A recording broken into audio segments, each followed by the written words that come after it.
We represent a whole bunch of people in this room today, in fact. So very, very proud to represent land developers, home builders, but that's not all. They're sort of at the apex of the urban development tree, of course.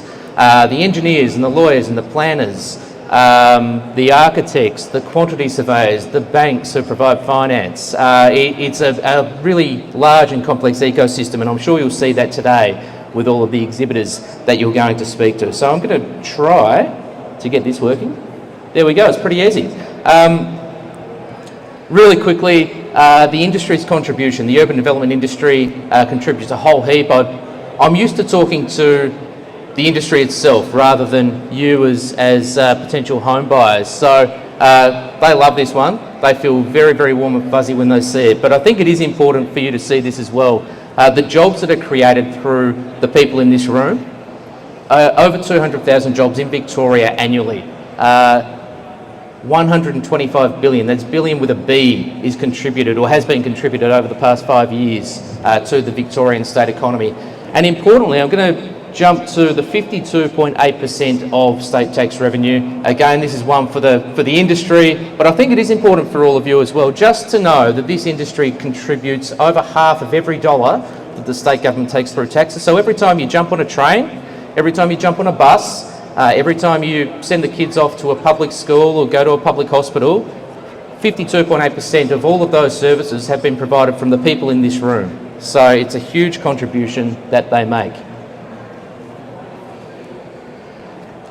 So this is a picture from our UDIA Awards for Excellence. We run these every 12 months just to celebrate excellence within our industry, and there is a whole bunch of excellence within the industry, of course, and you're going to find that out today.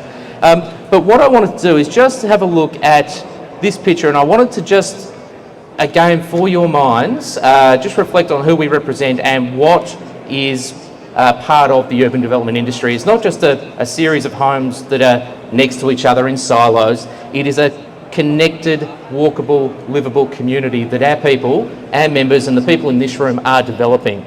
So if you have a look here, again, just really quickly, you've got the land developers. This used to be a paddock, used to be a farm somewhere. Obviously not anymore.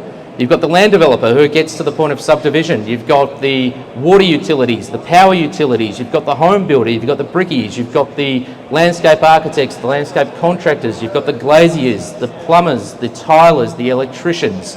The list goes on. And then you've got the back end of that, the urban planners. You've got the lawyers. There are always lawyers drafting contracts left, right and centre. Don't worry about that. You've got the banks who are providing finance, firstly to the developer or the builder to make this happen, and then obviously to the home buyer to purchase a home in this sort of community. So these sorts of images are what you will be looking at today around all of these exhibits. You're going to be talking to people who deliver these sorts of quality communities.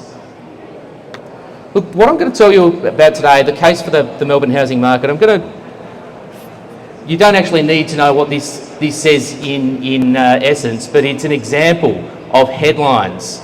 And you're going to read a lot of headlines, particularly around the housing market.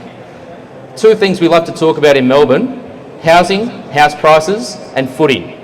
Everyone has a different opinion, no one agrees, and everyone, in fact the same people, have different opinions depending on the time of day or the day of week. So as an example, and again this could apply equally to either side of politics, I'm not trying to politicise anything here, it could be red, it could be blue, it doesn't matter. The same journalist in the same newspaper a week apart telling us that the opposition is, in a shambles, no way they're going to win. A week later, well hang on, actually, they're right in this. I don't know if we've got any journalists in the room, or particularly here, hopefully not, but little secret is clickbait.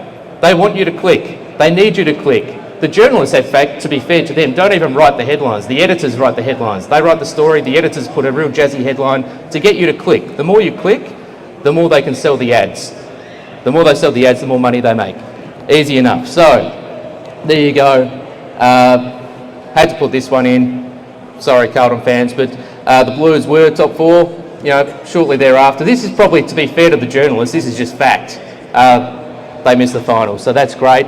But again, it changes really quickly. And then here you go, as I said, talking about house prices. The same people on the same day have different opinions. This is, again, the same journalist, the same newspaper.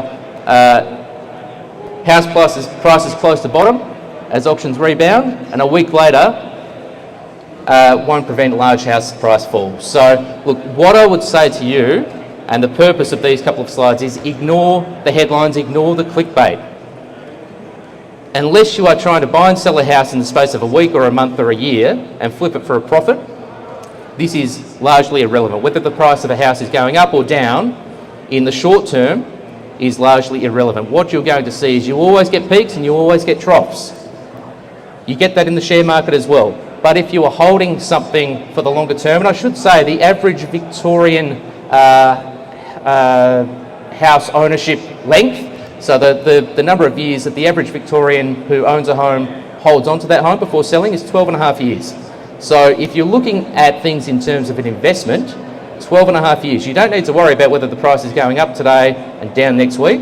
Obviously there's a barrier to entry, and that's where you start to consider these sorts of things. But unless you're trying to flip it quickly, the short-term peaks and troughs are largely irrelevant when you look at this graph.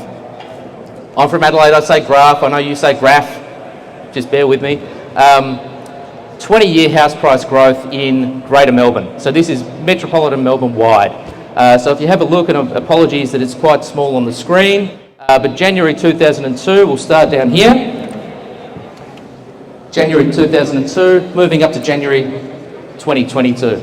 As you can see, through that time, we've had the GFC, we've had a pandemic, we've had peaks and we've had troughs. But you look at that, and you can see that the trend, the long-term trend line, is going up. So if you ask someone in this room, and of course they will say this, and as their representative in the peak body, I will say this as well, but if you ask someone in this room, when should I buy a home? Well, you know what the answer is, if you can afford to buy a home, and I know that is a question not everyone can afford, but if you can afford to buy a home, today is the day, because if you look at the long-term trend, prices go up. That's 20 years. You can extrapolate that back to 40, to 60, to 80, back to the wars, and the house price trend is always going up, and there are reasons for that. Supply and demand. We always need more homes than we have because we have growing population. We've had that for 80 years. Even with the pandemic, population came off slightly, but we are expecting that rebound right back, and quite frankly, you can get people into the country quicker than you can build a home. So that simple economics of supply and demand means that house price trends are always looking the good. Now, that's metropolitan Melbourne. The red line is Melbourne's growth corridors. So the same trend line, and you can see it largely follows, the trend largely follows in terms of investment growth, capital growth, whether you're in Camberwell, Hawthorn, Kew, Oakley, Northcote, or whether you're in, by and large, the places that the people in this room, the exhibitors in this room, are delivering new communities in Melbourne's growth corridors. The difference between the blue line and the red line is the price to entry, the barrier to entry.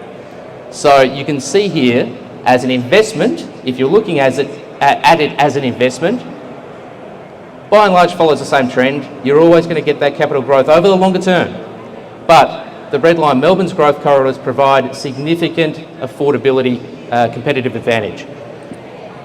I should say as well, it's not just affordability, and of course, buying a home is far more than an investment. It is to live in. It is a home. The old castle adage, the great Australian movie, The Castle, a house is a home.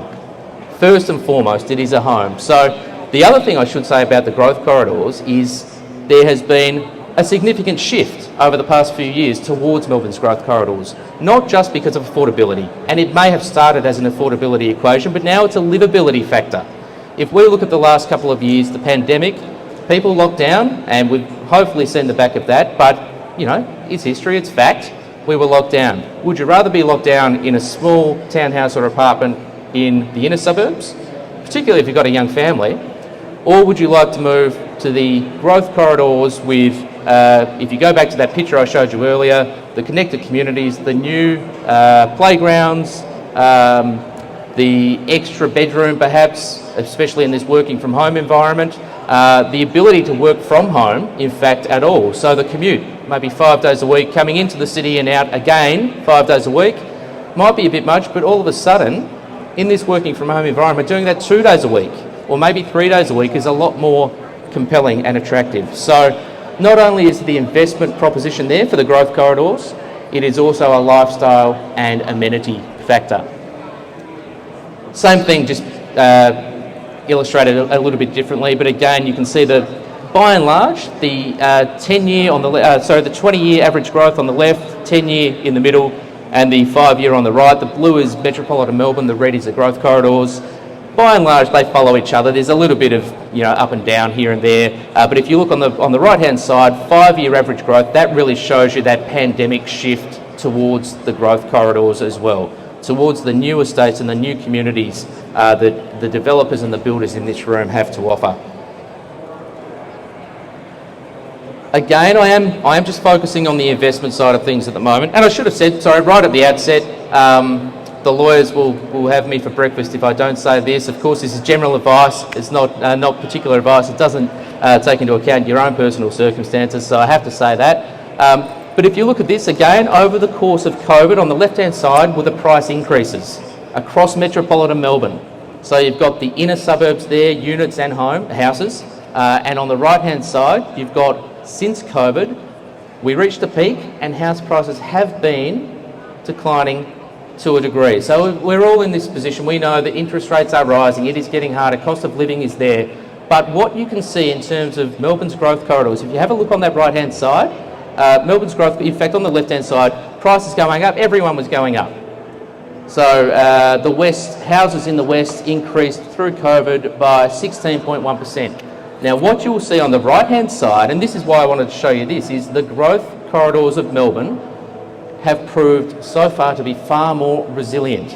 And again, that shows the lifestyle shift. Again, we started off with a conversation about affordability.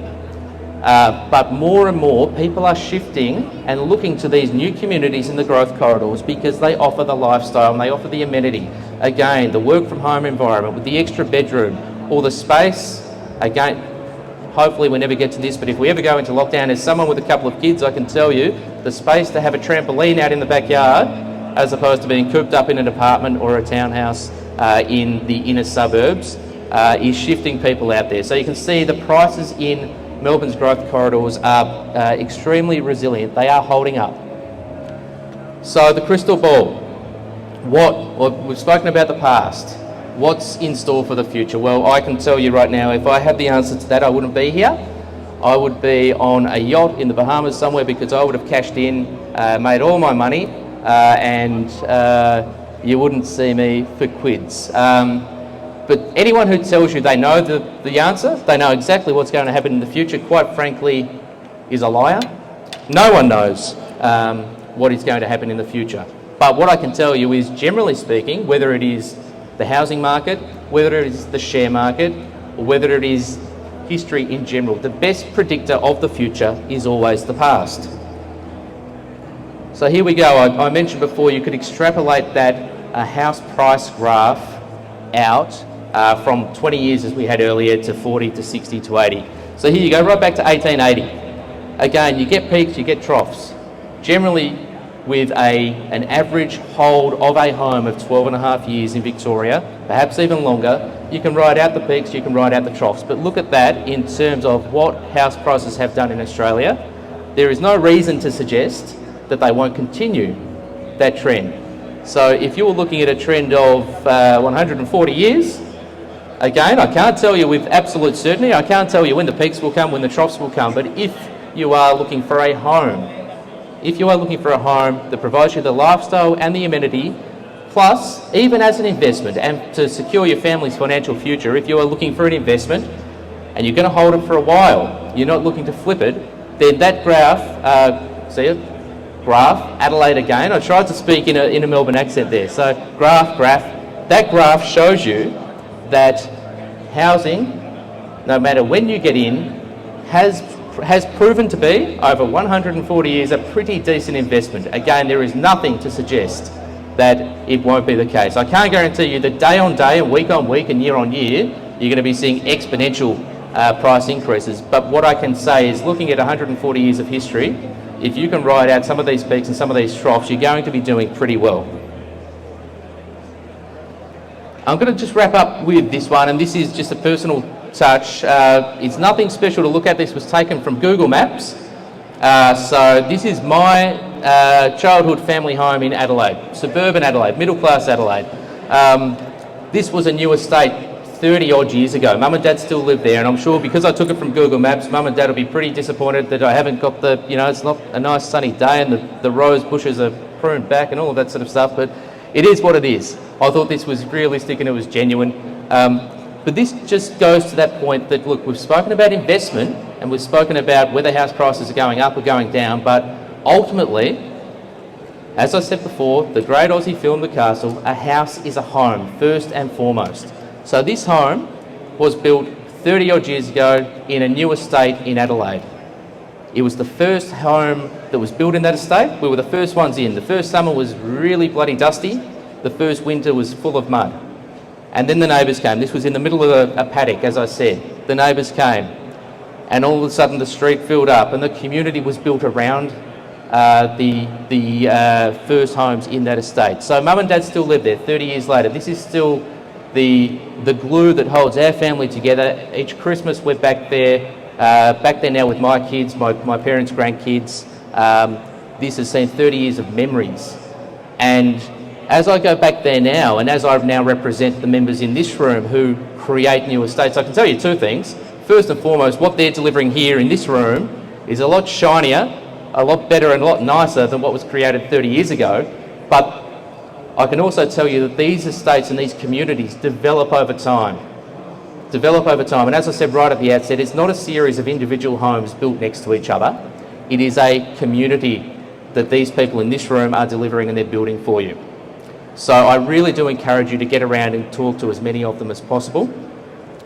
I do hope that if you are in the journey to buy a home, and if you do so, whether it's today or this weekend or in the future with any of the exhibitors in this room, I hope that you will find a place that provides 30 years of memories for your families, and also, going back to the graphs before, provides a bit of financial security as well, and some decent investments, and I'm sure you will. I really do thank you, and I congratulate you as well for coming along today. It's a Saturday morning. I'm sure there are plenty of other options on the table for you, but you've come along. I really do congratulate you for that decision. I encourage you to have a chat with as many of these exhibitors as possible, because at the end of the day, and I get to say this, in my role I can say this, and I can say it in this room, but I'll say it in Sydney or Brisbane or WA, Adelaide as well. The people in this room are delivering the best communities in the country, hands down. So get along, have a chat with as many of them as possible. I really do encourage you to do that. I wish you a successful couple of days. I hope you find a bargain, and otherwise really happy to chat with any of you afterwards. I'm going to get around and have a chat with these exhibitors as well, but have a fantastic expo, and thank you so much again for inviting me to speak.